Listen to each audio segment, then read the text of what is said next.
In 1936, a Boston merchant by the name of Edward Filene created the Institute for Propaganda Analysis.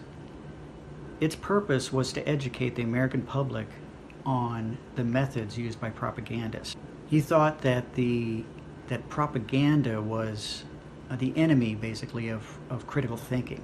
He said that in the old days, public discourse, the debate, around the Cracker Barrel at the general store was how things were settled. One individual's opinion debating against another individual's opinion. And that's how things would work out, and that's how democracy is supposed to work out. When the radio was invented, it allowed for a person to put forth ideas that could not be challenged. The only thing you could do was turn it off. So he felt like that created a situation. It was somewhat detrimental to the old ways of doing things. The Institute also put out some books, one of which was written by Alfred and Elizabeth Lee, called The Fine Art of Propaganda. In this book, they lay out 7 strategies that propagandists use. The first strategy is name calling.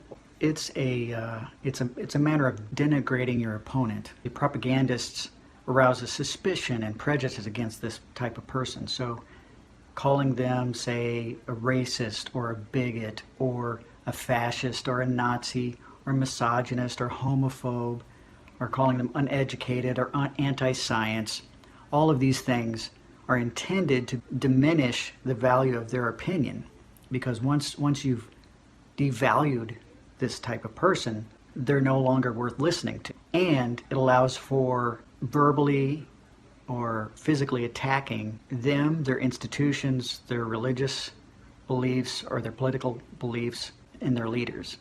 The second strategy is glittering generalities.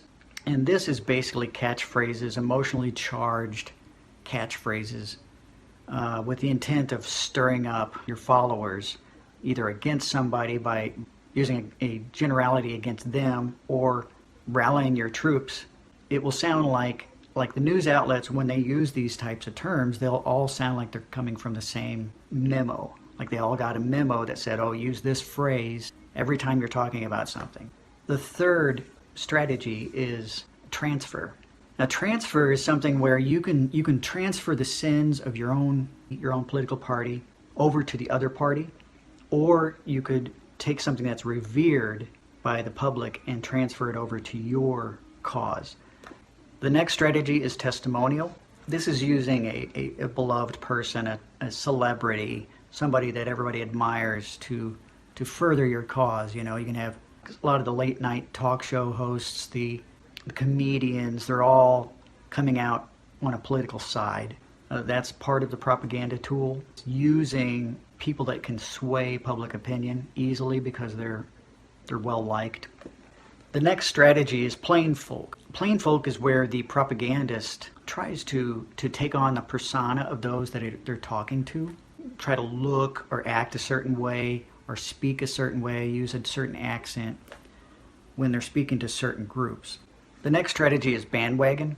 And this is where, you try to make it look as though the majority of people agree with your side. One of the ways they'll do this is they'll have a talk show with 4 people out of the 5 all agree. They're all the same side politically. And then they'll have one token person of the opposing viewpoint.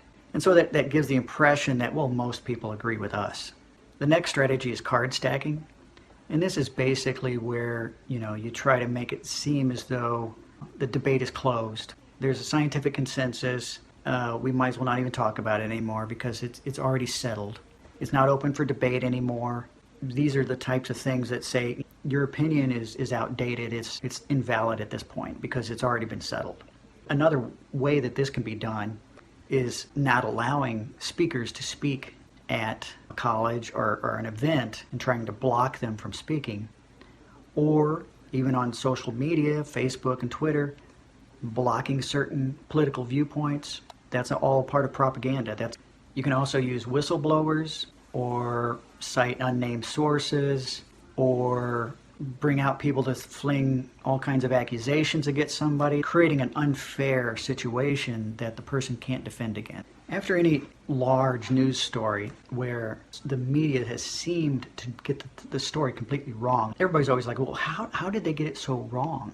We all knew what it was going to turn out to be, but it seemed like the news media just totally got it wrong. But you never see a retraction, and you never see an apology.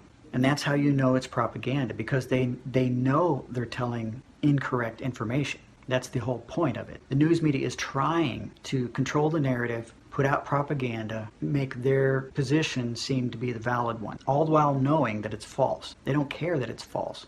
Propaganda is anti-democratic. If democracy is the individuals debating things, all of these strategies are anti-democratic because they're trying to control things, control speech, control everything, basically, so that their way gets implemented and their way is the only way. Thank you for watching my channel. Please subscribe, comment below, hit the like button. Thanks.